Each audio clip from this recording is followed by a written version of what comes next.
2026 logos ക്വിസിൻ്റെ പഠനഭാഗമായ യോഹന്നാൻ്റെ സുവിശേഷത്തിൽ നിന്നുള്ള ചോദ്യോത്തരങ്ങൾ. ആരാണ് എല്ലാവർക്കും ഉപരിയായിട്ടുള്ളവൻ? ഉത്തരം: ഉന്നതത്തിൽ നിന്ന് വരുന്നവൻ. ആരാണ് ദൈവത്തിൻ്റെ വാക്കുകൾ സംസാരിക്കുന്നത്? ഉത്തരം: ദൈവം അയച്ചവൻ. പുത്രനിൽ വിശ്വസിക്കുന്നവന് എന്താണ് ലഭിക്കുന്നത്? ഉത്തരം: നിത്യജീവൻ. പുത്രനെ അനുസരിക്കാത്തവൻ എന്താണ് ദർശിക്കാത്തത്? ഉത്തരം: ജീവൻ. പുത്രനെ അനുസരിക്കാത്തവൻ്റെ മേൽ എന്താണ് ഉള്ളത്? ഉത്തരം: ദൈവകോപം. ഏതാണ് സമരിയായിലെ പട്ടണം? ഉത്തരം: സിക്കാർ. യാത്ര ചെയ്ത് ക്ഷീണിച്ച യേശു കിണറിൻ്റെ കരയിലിരുന്ന സമയം ഏകദേശം 6 മണിക്കൂർ. യേശു സമരിയാക്കാരിയോട് എന്താണ് പറഞ്ഞത്?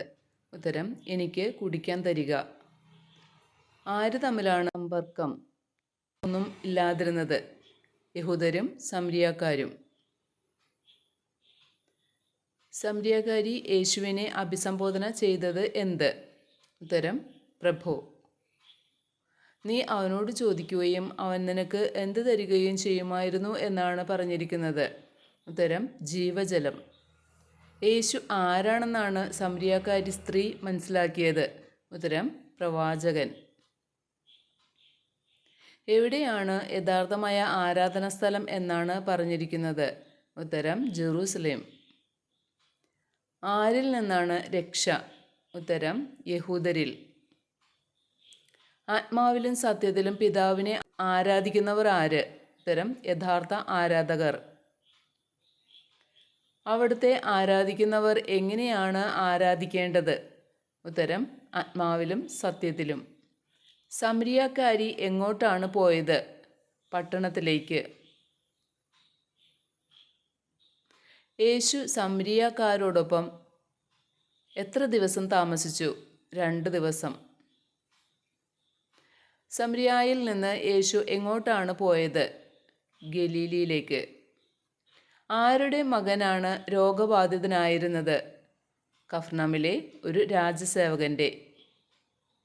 രാജസേവകൻ്റെ മകൻ സുഖം പ്രാപിച്ചിരിക്കുന്നു എന്ന വാർത്തയുമായി വന്നത് ആരാണ്?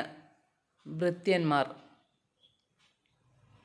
രാജസേവകൻ്റെ മകൻ സുഖം പ്രാപിച്ച മണിക്കൂർ ഏതായിരുന്നു? 7-ാം മണിക്കൂർ.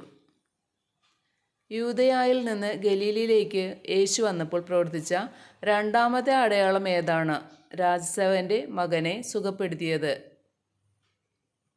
എവിടെയാണ് ബെത്സൈദ കുളം ഉണ്ടായിരുന്നത്? ജെറുസലേമിൽ അജകവാടത്തിനടുത്ത്. യേശു തളർവാദ രോഗിയോട് നീ സൗഖ്യം പ്രാപിച്ചിരിക്കുന്നു എന്ന് പറഞ്ഞത് എവിടെ വെച്ച്? ദേവാലയത്തിൽ വെച്ച്.